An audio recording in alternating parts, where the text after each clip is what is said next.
Yo, what's up, you corn cobs?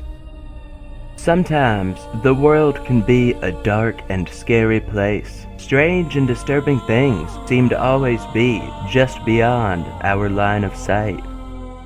But do you want to know something really bad? You want to know the most terrible thing that this here crazy hot dog has ever experienced? One morning, when I was real little, I woke up with a start. It was really early, and the sun was just starting to come up.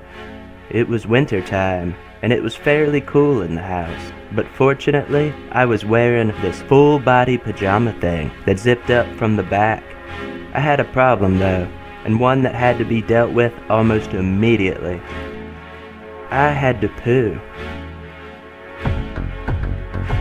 I made my way down the hallway and to the bathroom, where I unzipped my jammies and began to attend to my business. Little did I know, a terrible fate awaited me.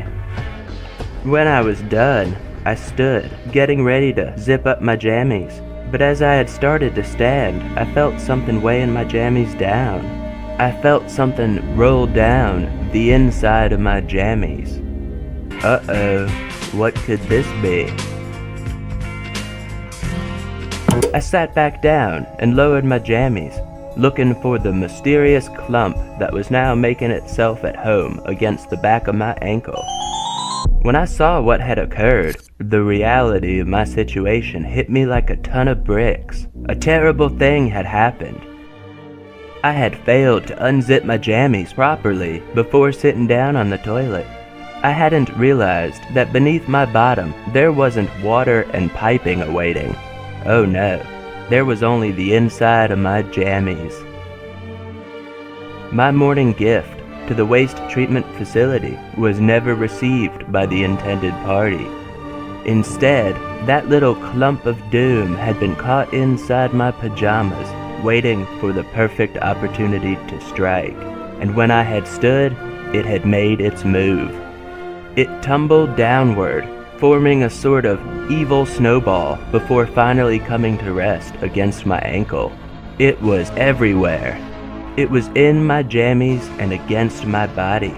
It had claimed its territory aggressively and with wild abandon, leaving no doubt as to its formidable presence.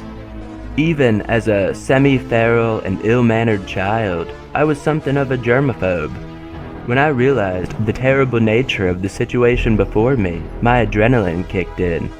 The fear inside of me rose just as the clump inside my pajamas had rolled down. I began to scream. I began to run towards the bedroom where my parents slept, only worsening my situation further, playing right into the hands of that evil clump. What forces was it using to attack me so? Why had it chosen me, and why now? What made this one so special compared to all the others who met their fate honorably and without such disruption? Fortunately, my parents started a bath for me as I screamed and cried like a maniac. A little while later, everything was better, but I never saw those pajamas again, and now I know why. The Lovecraftian nightmare that had made itself known inside of my jammies had not acted alone. It had an accomplice, one who was trusted by the likes of my family and I, my jammies. The true mastermind behind the attack likely expected to escape afterwards, likely believing it could just blend in with all the other laundry in the washing machine. However, it did not know that its connection to the terrible conspiracy that it had so carefully executed was all too apparent. Little confessions could be seen all over the jammies, permanently staining its formerly respectable character. No, jammies, you won't be getting away with this one. Not today. My parents see what you have done, even if I was too little to understand it myself. My parents did the right thing in that situation, making a just and carefully weighed decision that most of us hope to never have to make ourselves. They gave my jammies the death sentence. Quietly and without any undue attention or fanfare, my jammies met their end after a short and speedy trial. I often think back to that dark day, to the time that I accidentally pooped inside my jammies. I believe that event has helped shape me into the person that I am today, and that the memory of what happened will never truly leave me. Even now, I wonder about the nature and scale of the very conspiracy that I fell prey to that day. How many other innocent victims around the world had awoken on that cold winter morning, only to groggily stumble into a carefully laid trap? How many co-conspirators got away with their deeds for one reason or another? How many in that vile cabal went on to repeat such an attack, perfecting their methods over time? I wonder if there isn't some poor guy out there with 3 older siblings. I imagine that the oldest one had those same kind of jammies, only to become a traumatized victim in an experience very similar to mine. Only in this instance, the parents didn't put an end to the jammies and their madness like my parents had, but instead they washed them, believing that they could reform the criminal and deviant ways of the jammies. Over time, this oldest sibling outgrew the jammies, and they were given as a sort of hand-me-down to the next sibling in line. And then, one morning, half awake and completely unsuspecting, this second victim became nothing more than a statistic. And once again, the parental justice system failed the kids. This process would continue until the youngest sibling, vaguely aware that all 3 of his older siblings had lost their innocence, that they all seemed hollow and dead inside, received the jammies. What are all these strange stains, he wondered, and why are the stains only located on the inside of the jammies?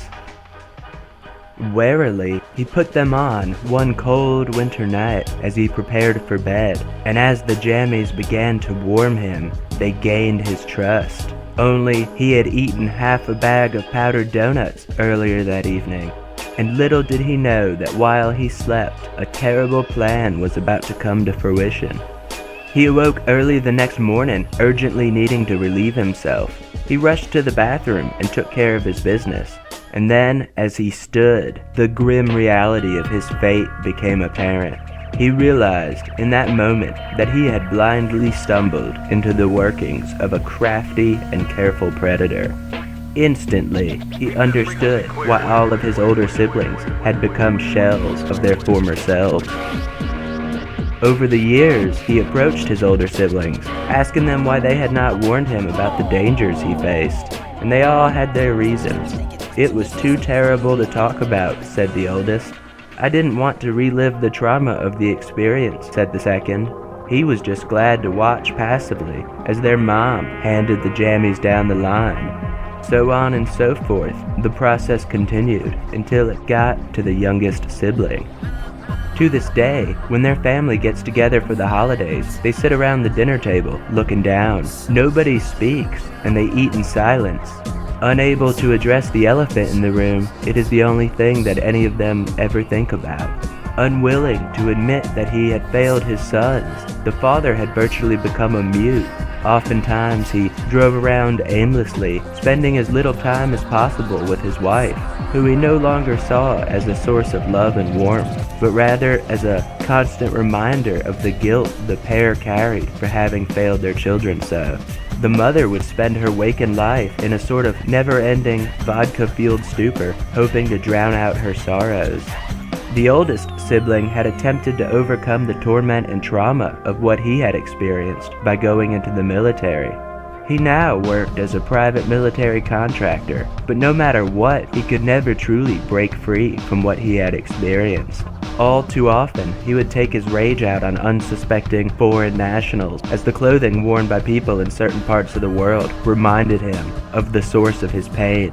The second oldest sibling was a talented musician, but he was also haunted by decades of addiction and an inability to make his exceptional musical works resonate with the world at large. His most popular song, "Don't Wear the Jammies," and then in parentheses, "You Should Take Them Off," was seen by many as an attempt to encourage lewd behavior in young people, which caused him to be blacklisted by most major record labels. The next sibling spent years going in and out of mental health facilities, but decades of wallowing in his misery had done little to improve his overall well-being. And finally, the youngest sibling held the darkest secret of anyone in the family. He appeared to be an almost well-adjusted and successful businessman, but this was only a facade meant to throw others off. He kidnapped people before bringing them to his home and placing them inside of a large pit that he had dug in his basement. He spent his evenings dressing up in homemade jammies and dancing in front of a mirror. Even worse, the jammies were made out of the skin of his victims. He would demand that his confused and terrified captives put copious amounts of lotion all over their bodies in order to make their skin more suitable for his horrific creations. And if his victims refused to comply, he would hose them down with cold water. Sometimes he would even go so far as to drop a clump into his hellish jammies and stand before his captives, asking them if they were attracted to him. He had crossed the line to the other side, and any humanity within him was now gone. He had become the predator, embracing the jammies, thus ensuring that a terrible cycle continued in the world around him.